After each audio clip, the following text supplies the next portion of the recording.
नमस्कार विद्यार्थियों, हमारे YouTube चैनल लकी एजुकेशन में आप सभी का स्वागत है। अब तक हम संधियों का अध्ययन कर रहे थे, जिसमें हमने संधियों में तीनों संधियों के बारे में जाना, संधियों के परिवर्तन के बारे में जाना, संधियों की परिभाषा के बारे में जाना। अब हमारा जो चल रहा था टॉपिक स्वर संधि और व्यंजन संधि। स्वर संधि की हमने 8 संधियाँ कंप्लीट कर ली थी और उसके पश्चात हमने शुरू की थी व्यंजन संधि।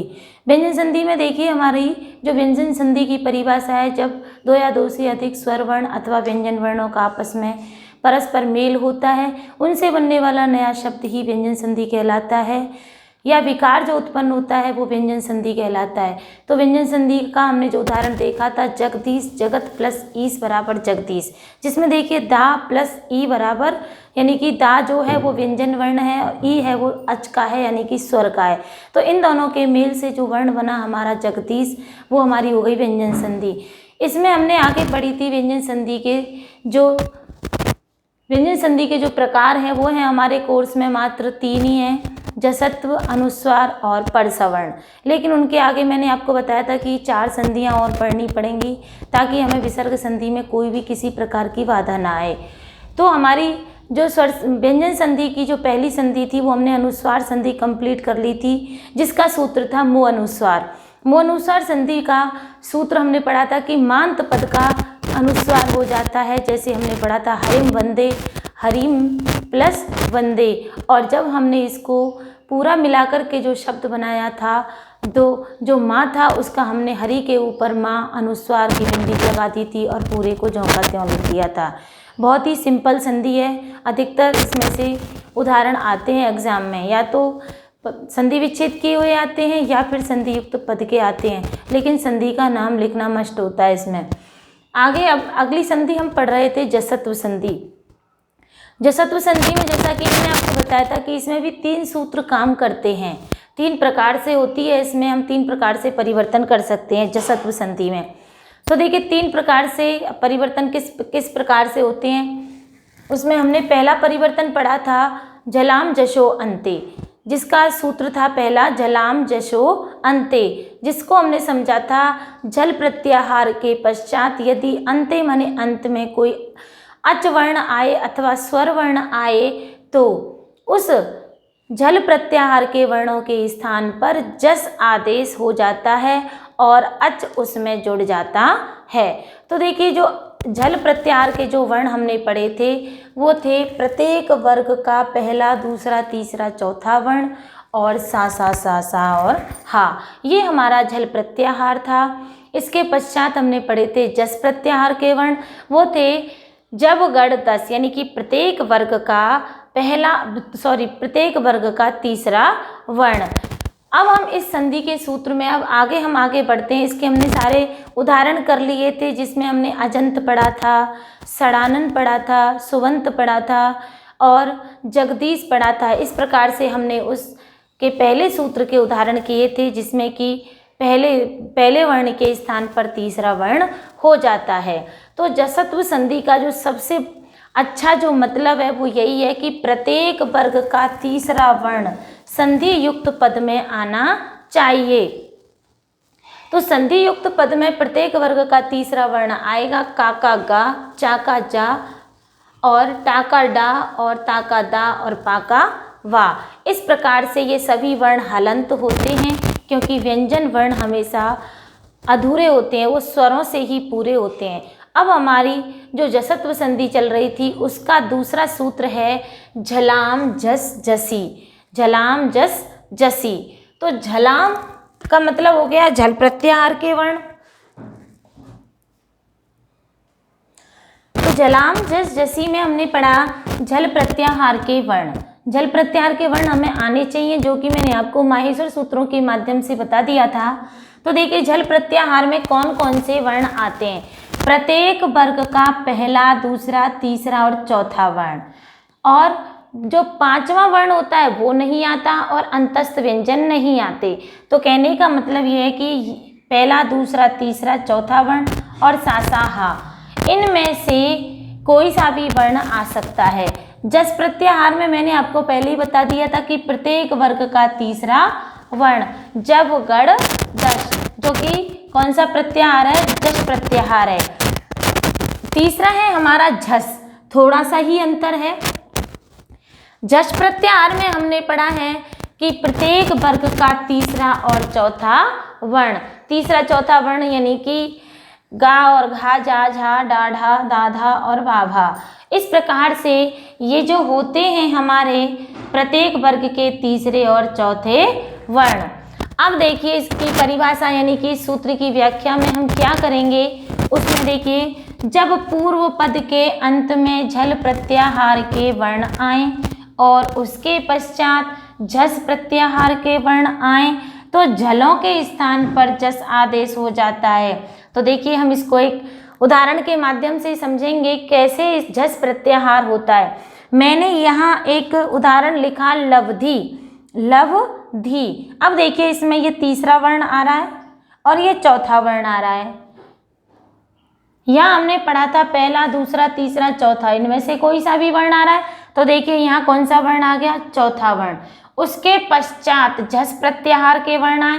तो झस प्रत्याहार में हमने पढ़े थे प्रत्येक वर्ग का तीसरा और चौथा वर्ण। तो यहाँ देखिए चौथा वर्ण आ रहा है, ये जो धा है वो चौथा वर्ण है।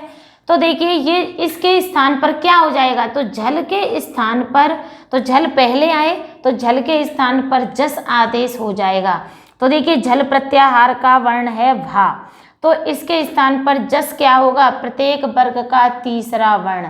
जब गण 10, तो उसी वर्ग का करना है। जैसे कि ये हमारा भा है, जो भा ये किस वर्ग का है, प वर्ग का। तो प वर्ग में प, फ, व और भा।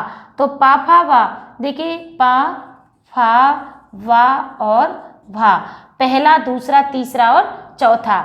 और हमारा ये आया है तीसरा और चौथा। तो ये हमारा चौथा, इस वर्ड ये चौथा है और ये इसका तीसरा इसमें कन्वर्ट हो जाएगा, ये इसमें तीसरे में बदल जाएगा। कैसे बदला, इस सूत्र से, झलाम जस और जसी सूत्र से बदला कि जब लव के बाद में, यानी कि हम इसको चौथे के बाद यदि चौथा आए तो पहले वाले चौथे को तीसरे वाले में बदल देते हैं। तो देखिए इसमें लव का जो भा है वो पवर्ग का चौथा वर्ण है और इसका पवर्ग का तीसरा जो वर्ण होगा वो होगा बा, और हमने इसको बा में बदल दिया और हमारा बन गया लव और धी।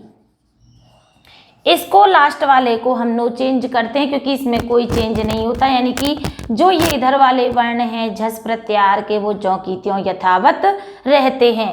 इसका दूसरा उदाहरण हमने समझाया आपको शुद्धि, शुद्ध प्लस धी, शुद्ध प्लस धी। तो देखिए इसमें भी देख लीजिए, जो शुद्ध शब्द है, शुद्ध का धा है, वो कौन से वर्ग का है, तवर्ग का है। कौन से वर्ग का है, तवर्ग का है। तो तवर्ग का तीसरा वर्ण तो दा होगा और चौथा वर्ण होगा हमारा धा। तो देखिए हमने इसका धा लिख दिया यहाँ शुद्ध प्लस धी, जो कि झल प्रत्याहार का वर्ण है और इधर है झस प्रत्याहार के वर्ण। तो देखिए इस वाले झलों को हमने जस प्रत्याहार में बदल दिया, यानी कि उसी वर्ग का बदलना है और किसी भी वर्ग में नहीं बदलना है। तो ये जो धा है हमें पहले ये कन्फर्म हो जाना चाहिए, पता होना चाहिए किस वर्ग का है, तवर्ग का धा है चौथा वर्ण, तो उसका तीसरा वर्ण हो जाएगा दा। इस प्रकार से बना हमारा शुद्धि। अगला है हमारा बुद्धि। तो बुद्धि में देखिए बुद्धि तीसरा वर्ण आ रहा है। संधि युक्त पद में जसत्व संधि में तृतीय वर्ण ही आना है और संधि विच्छेद करते समय इस सूत्र के माध्यम से चौथा वर्ण आना चाहिए। तो देखिए इसको जब हमने बदला, जब हम इसका संधि विच्छेद करेंगे तो इसका जो आधा वर्ण जो दे रखा है वो हमें किस में बदलना है, चौथे में। तो दा का चौथा वर्ण होगा धा और ये जो धा है ये पहले से ही लिखा हुआ है तो इसकी जो मात्रा है वो इस पे ही रहेगी। तो बुध प्लस धी, और इस धा को भी हमने बदल दिया किस में, दा में। किस वर्ग का है, तवर्ग का है, तो इसको हमने इसमें बदल दिया। अगला उदाहरण है हमारा दुग्ध। दुग्ध, तो देखिए दुग्ध में क्या है, दुग, ये गा देखिए किस वर्ग का है, क वर्ग का है। किसका है, क वर्ग का है। तो क वर्ग में देखिए का, खा, गा और घा, तीसरा वर्ण आया गा। अब हमें इसको जब संधि विच्छेद करेंगे तो क वर्ग का चौथा वर्ण होगा घा, दुघ प्लस धा, दुग्ध। तो घा को हमने तीसरे वर्ण में बदल दिया दुग्ध, और ये हमारा बन गया दुग्ध। तो देखिए इसको हम बहुत अच्छे इजीली समझ सकते हैं।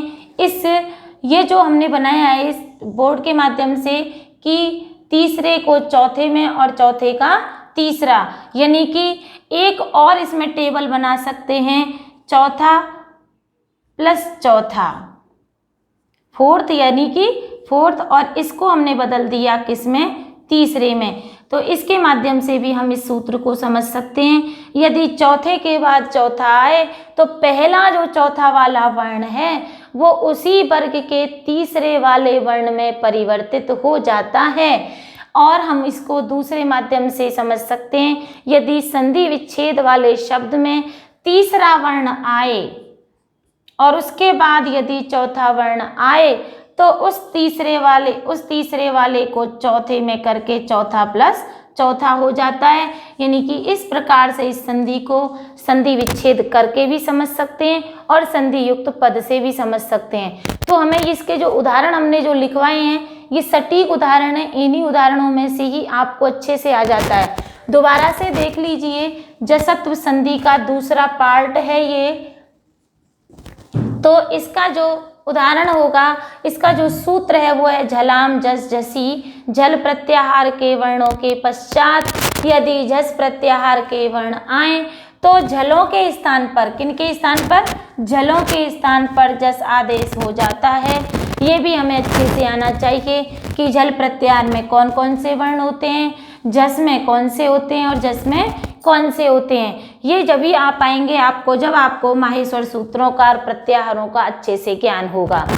परिभाषा, जब पूर्व पद के अंत में झल प्रत्याहार के वर्ण आए और उसके पश्चात जस प्रत्याहार के वर्ण आए तो झलों के स्थान पर जस आदेश हो जाता है। जैसे कि हमने उदाहरण में देखा, लवधि, लव प्लस धी। तो लव जो हमारा शब्द है, लव माने होता है प्राप्त करना, धी माने बुद्धि को, यानी कि इन्होंने प्राप्त कर ली लवधि, तो लव प्लस धी। ऐसे ही सुध प्लस धी, ऐसे ही बुध प्लस धी और दुग प्लस धा, जिसका कि सभी का अपना अपना सटीक अर्थ होता है। और हमने इसको एक टेबल के माध्यम से समझा कि तीसरा और तो चौथा ये जो वर्ण है किसके, जस प्रत्याहार के वर्ण हैं।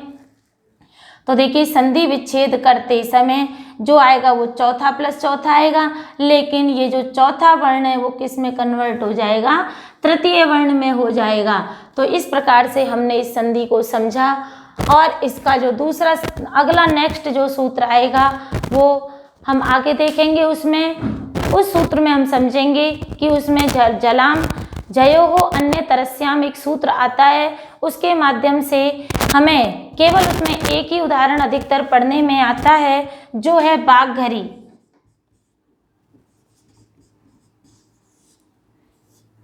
बाघघरी जो हमारा उदाहरण है उसको बड़े ही इजीली समझ सकते हैं। तो देखिए इसका जो उदाहरण है उसका जो हम संधि विच्छेद करेंगे, देखिए ये गा है वो तो किस में बदल जाएगा, का में, और जो घा है वो हा में बदल जाएगा।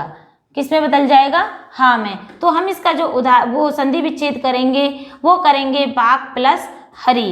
इस प्रकार से ये जो हमारी संधि है बाघ प्लस हरि के का को गा और हा को घा हो जाता है। बस केवल इसमें एक यही उदाहरण आता है आपके लिए।